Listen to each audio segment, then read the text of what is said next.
Halo semuanya, jumpa lagi dengan saya Zainal Ansor di sini. Dan pada video kali ini kita akan membahas rahasia kenapa Bitcoin ini hanya 21 koin saja. Dan tonton video ini sampai akhir karena banyak teman-teman dan orang di luar sana yang tidak tahu tentang hal ini. Itulah mengapa mereka tetap skeptis terhadap Bitcoin sampai saat ini. Dan pada video terakhir nanti kita akan lanjutkan dengan cicil Bitcoin pada minggu ke-33 ya. Bagi kalian yang baru menemukan channel ini, jangan lupa dukung channel ini dengan cara tekan tombol subscribe-nya dan nyalakan lonceng notifikasinya ya, agar setiap ada update video tentang Bitcoin dan cryptocurrency, kalian mendapatkan informasi terupdate ya.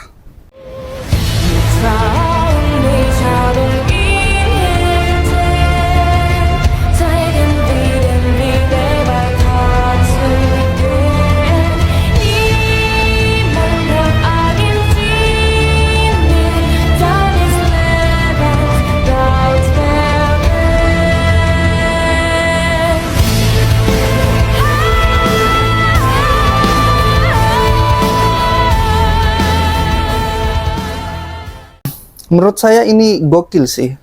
Bitcoin ini hanya ada 21 juta Bitcoin. Dan pasti banyak orang-orang yang bertanya-tanya, kenapa hanya 21 juta? Kenapa tidak diperbanyak saja suplainya? Dan memang itu sudah dari programnya ya teman-teman. Bitcoin hanya fix dicetak 21 juta koin saja. Dan ini tidak bisa dicetak atau diedarkan sesuka hati seperti mata uang fiat ya. Dan ini merupakan jadi pondasi dasar mengapa Bitcoin ini terus diburu oleh mereka yang paham tentang fundamental ini. Kalau batas ini tidak ada, maka Bitcoin akan sama saja seperti koin-koin lainnya yang tidak berharga, yang turun melebihi nilai terendah sebelumnya. Dan seiring waktu, bukan nilainya semakin naik, malah semakin tergerus ya, seperti nilai mata uang fiat di setiap negara. Kelangkaan inilah yang makin membuat orang sadar, itulah pentingnya nilai sebuah uang. Poin pertama, Bitcoin ini memiliki visi yang brilian. Mengapa disebut brilian? Ya karena hanya ada 21 juta koin saja, dan Bitcoin adalah aset digital revolusioner yang dirancang dengan batas 21 juta koin sebagai mekanisme brilian Satoshi Nakamoto. Pembatasan ini bukan sekedar angka, melainkan fondasi kuat yang melindungi nilai Bitcoin dari inflasi dan menjadikannya store of value paling menjanjikan di era digital.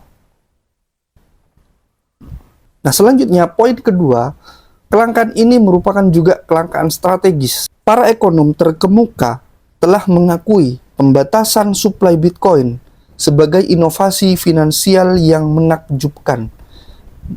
Nah, Satoshi Nakamoto menciptakan emas digital dengan kelangkaan terprogram, menghadirkan solusi cerdas terhadap masalah inflasi yang menggerogoti sistem moneter konvensional selama berabad-abad. Nah, poin selanjutnya yaitu skenario alternatif ya.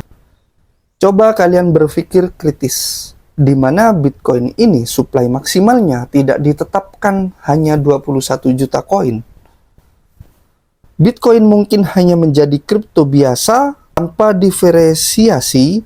Bitcoin saat ini juga menawarkan perlindungan unik dari devaluasi mata uang fiat. Keunikan ini yang menjadi keunggulan kompetitif hingga memposisikan Bitcoin sebagai penyimpan nilai lintas generasi. Nah, poin selanjutnya dengan adanya ini sehingga memunculkan adopsi global, di mana populasi manusia di bumi ini tentu tidak hanya jutaan ya teman-teman, melainkan miliaran populasi manusia yang ada di bumi. Nah, kelangkaan Bitcoin mendorong adopsi global secara bertahap dengan adanya halving, di mana setiap 4 tahun sekali reward para penambang ini dikurangi. Dan sehingga memungkinkan adopsi ini bertahap ya, dan adil terhadap semua manusia. Dan jika dibandingkan dengan aset tradisional, itu sangatlah tidak adil ya teman-teman. Seperti nilai mata uang, seperti percetakan fiat, dan lain sebagainya lah. Suplainya ini tidak adil dan diluncurkan sekaligus. Dengan adanya ini, bahkan menurut data, setiap tahunnya adopsi Bitcoin ini terus meningkat ya teman-teman. Sehingga persebaran adopsi Bitcoin ini merata dan secara desentral ya. Tidak dikuasai oleh para penambang saja, tapi juga mereka menjual Bitcoinnya dan orang-orang dapat membelinya, sehingga persebaran adopsi Bitcoin merata di seluruh dunia. Dan ini menjadi solusi membuka akses finansial bagi miliaran orang yang terpinggirkan dari sistem perbankan. Dan pada poin selanjutnya, poin terakhir ya, ini menjadikan Bitcoin ini revolusi finansial, di mana revolusi finansial ini sifatnya mandiri ya, tanpa bergantung kepada pihak siapapun lah. Bitcoin dengan kelangkaannya membuktikan kecerdasan desain ekonomis Satoshi Nakamoto. Pemahaman mendalam tentang kelangkaan terprogram ini penting untuk menyadari potensi revolusioner Bitcoin. Edukasi kripto harus menitik beratkan pada inovasi ini sebagai solusi terhadap masalah fundamental sistem moneter global saat ini. Mungkin teman-teman dengan tahunya ini pasti adalah satu atau beberapa orang yang berpikir, aduh kita menyesal baru tahu Bitcoin saat ini, di mana harganya sudah sangatlah mahal ya. Dengan nilai tukar mata uang rupiah kita saja sekarang harganya sudah di atas 1 miliar per satu koinnya. Nah, tentu kalian tidak perlu menyesal ya teman-teman. Bayangkan saja kalian tahu Bitcoin dalam 10 tahun lalu. Apakah kalian sanggup hold Bitcoin selama 10 tahun sampai saat ini? Tentu tidaklah banyak ya yang bertahan. Pasti kebanyakan orang ya, secara psikologi mereka jika mendapatkan keuntungan saja, mereka akan tidak tahan untuk melakukan penjualan untuk merealisasikan profit mereka. Tentu ini tidaklah mudah. Jadi kita tidak perlu menyesal yang baru tahu tentang Bitcoin saat ini. Faktanya kita di sini masih early, masih adopsinya sangat early ya teman-teman. Di mana orang masih banyak juga yang baru tahu, belum tahu malah. Dan kalian yang sudah tahu dan paham, teruslah belajar dan mulailah akumulasi sesuai dengan kemampuan kalian. Oke, kita lihat dulu harga Bitcoin ya. Hari ini tanggal 21 April 2025. Kita update dulu ya teman-teman. Nah, pada hari ini Bitcoin dominance sudah mencapai 60,28% ya teman-teman, mengalami kenaikan dalam 7 hari terakhir. Dan Fear in Greed Index kita berada di fear ya, sudah keluar dari zona extreme fear, dan orang-orang pada FOMO lagi untuk mulai akumulasi Bitcoin. Di mana beberapa minggu lalu extreme fear, orang-orang pada takut semua, cemas, mereka jual, cut loss dan sebagainya. Dan saat ini sudah kembali mereda ya ketakutan itu. Dan harga Bitcoin pada hari ini yaitu berada di 87.267.000 US dollar, mengalami peningkatan 2,51% dalam 24 jam terakhir. Nah, luar biasa, setelah berhari-hari kita sideways ya, akhirnya ada pergerakan yang cukup signifikan, uptrend ya teman-teman. Semoga ini segera berlalu. Koreksi-koreksi yang terus membuat kita khawatir, semoga segera berlalu ya. lupakan soal tarif, lupakan soal perang dagang dan lain sebagainya. Kita fokus akumulasi, di mana Bitcoin yang sudah ditambang saat ini sudah hampir 20 juta ya teman-teman. Jadi mumpung ada waktu, kita masih early, kita akumulasi sebanyak-banyaknya.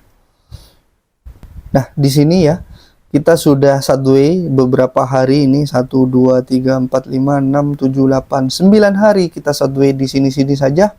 Di harga antara 84, 85 ribu ya, hingga menipis kemarin ya. Akhirnya pagi ini kita membentuk candle tebal ke atas, di mana Bitcoin sudah bergerak di atas 87.000 US dollar. Oke, kalian bagi yang kemarin sudah DCA pasti sedikit senyum lah. Ya, untuk kalian yang belum melakukan DCA sama sekali, tetap akumulasi. Ini masih di bawah 100.000 US dollar ya. Ini masih ada potensi, kita akan masih ada potensi untuk kembali menyentuh harga ATH-nya ya. Bismillah saja, semoga. Tentu kalian yang harus ditanamkan jika ingin mulai adopsi atau nabung atau investasi dalam Bitcoin, fokuslah untuk jangka panjang. Jangan hiraukan fluktuatifnya harga hariannya. Jadi secara jangka panjang yang kalian fokus. Jadi ubah di sini kalau kalian melihat kacamatanya, jangan time frame jam ya, atau harian lah. Di sini kalian time frame-nya mingguan. Nah, di sini Bitcoin dalam 3 minggu ini masih uptrend ya teman-teman, dan ada potensi atau kemungkinan masih menyentuh harga all time high-nya. Oke, itu saja mungkin beberapa informasi yang dapat kita sampaikan pada hari ini. Kita akan cicil Bitcoin-nya juga. Oke, kita sudah masuk dalam aplikasinya ya. Di sini kalian bisa juga menggunakan aplikasi ini, Thrift. Linknya juga akan saya tampilkan di deskripsi ya teman-teman. Kalian juga bisa menggunakan aplikasi lainnya. Sudah ada pilihannya di deskripsi. Oke, kita langsung ke dompet saja. Update-nya di sini, Bitcoin kita floating profit berapa hari ini ya. Nah, ini dia. Kita floating profit 11,12%, yaitu kemarin dengan sudah beli Bitcoin di 3.200.000 ya. Sekarang kita nilainya sudah 3.514.000 rupiah, dan Bitcoin kita juga tetap 0,00239670 sekian BTC. Kita tambah hari ini ya. Oke, USD kita ada masih ya. Kita coba dulu 100.000 sekarang berapa dolar? 6. Oke, 6 dolar lah. Kita langsung saja ke market di sini. Nah, Bitcoin hari ini 1.469 jutaan ya teman-teman. Atau jika USD atau jika US dolarnya 87 ribuan US dollar. Kita ubah di sini jadi USDT, BTC USDT. Nah, ini dia, pilih. Lalu kita ubah limit ini jadi instan saja ya. Di sini langsung kita masukkan 6 dolar. Oke. 87.300.000 US dollar, kita beli Bitcoinnya. Bismillahirrahmanirrahim. Nah, order kita sudah sukses ya. Di sini masih diproses. Tanggal 21 April 2025. Oke, kita berhasil di sini. Sudah refresh dulu. Nah, di sini ya. Kita sudah berhasil membeli Bitcoin di harga 87.300.000 US dollar. kita update di sini Bitcoin kita sudah bertambah, yaitu 0,00245639 sekian BTC. Dan itu dia berhasil pembelian kita. Kalian jangan lupa juga mulai akumulasi Bitcoin dari saat ini. Jadi jangan nunggu untuk membeli Bitcoin, tapi beli Bitcoin dulu lalu tunggulah. Oke, itu dia ya, cicil Bitcoin kita hari ini sudah berhasil. Dan kita akan terus melakukan DCA secara konsisten setiap minggu 100.000 ya. Dimana ini budget minim. Gaji UMR bisa menerapkan DCA ini setiap minggu saja, fokus 100.000 atau bisa 50.000 kalian bisa. Dengan aplikasi yang ada di Indonesia yang sudah berizin OJK dan diawasi oleh Bapepti juga, kalian bisa membeli Bitcoin dari harga berapapun di bawah 100.000, mau 50.000, 20.000 bisa. Kalian hanya tinggal download saja. Oke, sekian video kali ini. Terima kasih untuk teman-teman yang sudah nonton video ini sampai akhir. Dan bagi kalian yang suka terhadap video kali ini, jangan lupa tekan tombol like-nya ya teman-teman.